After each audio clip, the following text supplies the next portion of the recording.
Benernya agak kaget juga saya pas tahu ternyata game action eksklusif Nintendo Switch ini ternyata punya fitur co-op gitu. Tapi agak disayangkan, co-opnya itu agak-agak terbatas ya. Terbatas kayak gimana tuh?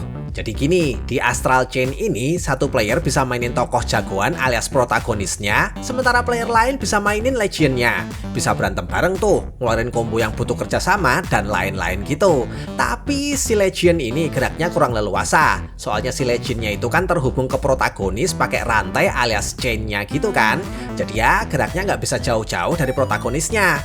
Tapi walaupun terbatas, beneran deh fitur co-op ini wajib kalian cobain. Saya aja nyoba mainin bareng anak saya dan wah, anak saya girang banget tuh bisa nyikat-nyikat musuh bareng sama-sama. Mana grafis game ini plus mekanik gameplaynya juga mantep banget toh. Paling kalian cuma kudu agak sabar ngajarin partner main bareng kalian itu buat ngeluarin kombonya. Apalagi kalau partnernya anak kalian sendiri tuh. Rada ribet tuh soalnya buat ngeluarin jurus-jurus serangannya. Lanjut ada Super Mario Odyssey. Hampir sama kayak Astral Chain sebelumnya ya. Di game ini kalian bisa co-op di mana satu player ngontrol Mario dan player satunya lagi ngontrol Cappy topinya si Mario itu. Yoi, kalian nggak salah denger, partner mabar kalian mainin topi doang tuh. Tapi karena mengingat mekanisme gameplay game ini yang emang unik banget dan bikin Cappy si topi Mario-nya itu tuh punya banyak kemampuan, jatuhnya sensasi co-opnya tetap kerasa fun banget.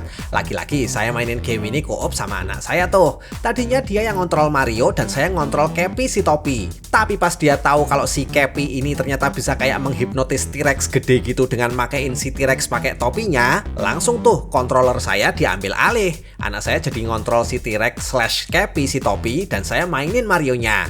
Bener-bener sebuah pengalaman gaming couch co-op yang menyenangkan banget lah. Next ada Pokemon Let's Go Pikachu dan Let's Go Eevee. Tolong koreksi saya kalau saya salah ya. Tapi kayaknya di antara semua game Pokemon yang ada, cuma seri Let's Go Pikachu dan Let's Go Eevee doang nih yang bisa dimainin couch co-op. Bayangin nih, kalian bisa petualangan berdua di dunia Pokemon, berantem sama Pokemon, dan nangkepin Pokemon berdua sama partner kalian. Paling asik sih kalau main sama anak ya. Ya kali anak-anak nggak tertarik sama Pokemon kan?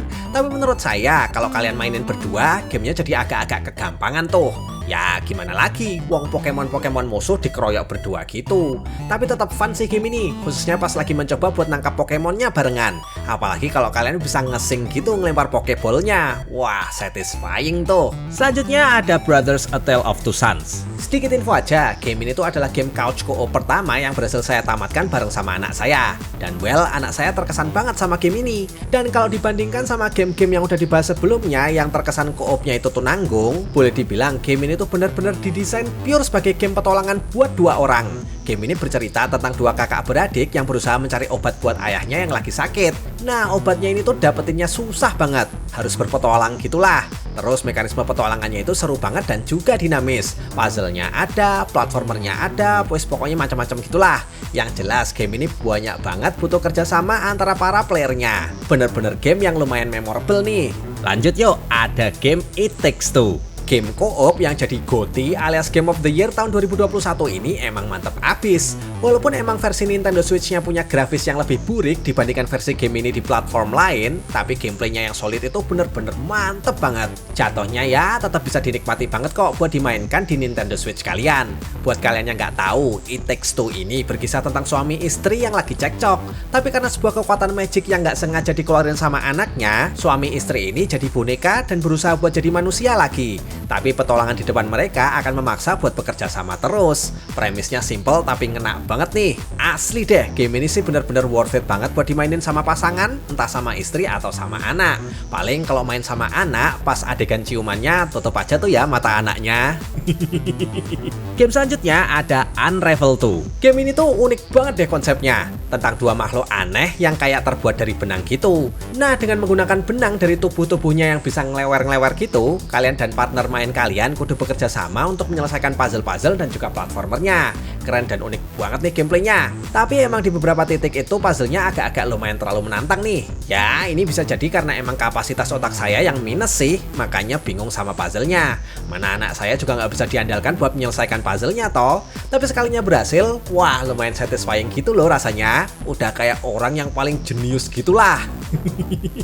Pokoknya game ini worth it buat dicobain. Lanjut nih, ada Teenage Mutant Ninja Turtles Shredder's Revenge. Anak saya yang baru kelas 2 SD benernya nggak tahu dan nggak kenal sama kura-kura ninja. Tapi buat saya, wah, Leonardo, Donatello, Raphael, sama Michelangelo dan kawan-kawannya adalah karakter-karakter nostalgic nan ikonik. Saya ajakin anak saya buat mainin game ini benernya lebih banyak buat memuaskan memori masa kecil saya gitu. Tapi agak mengejutkan juga, ternyata anak saya juga jadi suka banget sama kura-kura ninja gitu. Ya alasannya karena gameplay game ini yang seru banget. Side-scrolling brawler alias beat 'em up-nya itu kerasa intens, seru, dan mantep abis. Terus masing-masing karakternya juga punya skill ultimate yang jos banget. Belum lagi bos-bosnya yang menantang, tapi nggak terlalu yang bikin pusing banget gitu ya. Lumayan kudu ngulang-ngulang juga sih pas berantem sama beberapa bosnya karena kalah-kalah mulu. Tapi nggak usah khawatir sampai yang dibikin jadi stres karena terlalu susah gitu juga. Cobain deh mainin game ini dan kenalin kura-kura ninja ke anak-anak kalian. Siapa tahu jadi ngefans juga tuh. Selanjutnya ada game Dawn of the Monsters. Dari banyak video yang ada di YouTube yang ngebahas tentang game co-op di Nintendo Switch, hampir nggak ada yang bahas game ini nih. Emang gamenya agak-agak underrated gitu sih menurut saya. Dan menurut saya lagi, game ini tuh agak-agak segmented.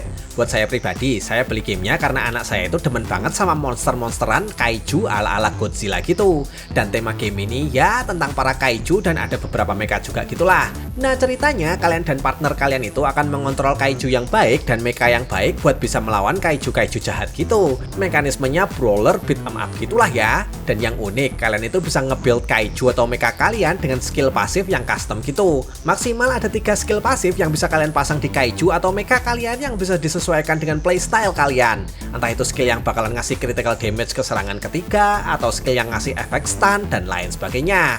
Keren sih game ini. Masuk ke game berikutnya ada Giga Bash. Masih tentang monster-monsteran nih, tapi nggak kayak game sebelumnya atau yang udah saya bahas di video ini. Game ini tuh benernya bukan bergenre adventure gitu-gitulah.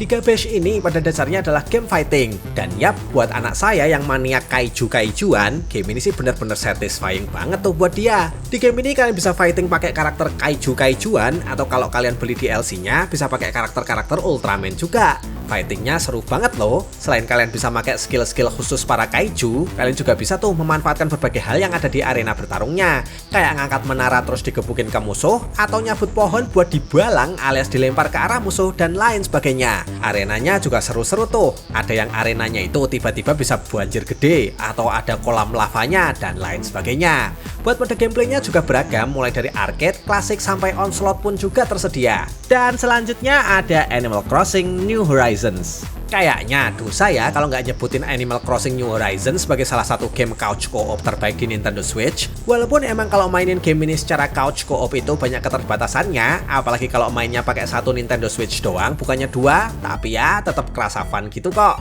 Yoi, kalian dan partner main kalian bisa mendesain pulau kalian itu barengan. Kalian bisa rembukan tuh, jalannya mau dibentuk kayak gimana, lewatnya kemana, rumah villagernya mau ditaruh di mana, dan lain sebagainya. Kalau kalian mainnya bareng anak, saya saranin sih kalian main sebagai secondary playernya yang punya banyak keterbatasan itu. Emang sih kalian jadi nggak bisa mencoba menyelesaikan misi untuk dapetin Nook Miles dan lain sebagainya, tapi kalian bisa tetap have fun sambil mengarahkan anak kalian buat berkreasi sesuka mereka buat mendandani pulaunya. Percayalah, bakalan jadi waktu bonding yang mantep banget tuh sama anak tersayang. Atau mainin game ini buat bonding sama emaknya juga bisa loh. Setuju nggak nih? Makasih ya buat kalian yang udah pada nonton. Kalau berkenan ya, monggo silahkan subscribe, like, komen, atau apapun itulah buat mendukung channel ini. Dan sampai ketemu lagi di video yang selanjutnya. Matur nuwun.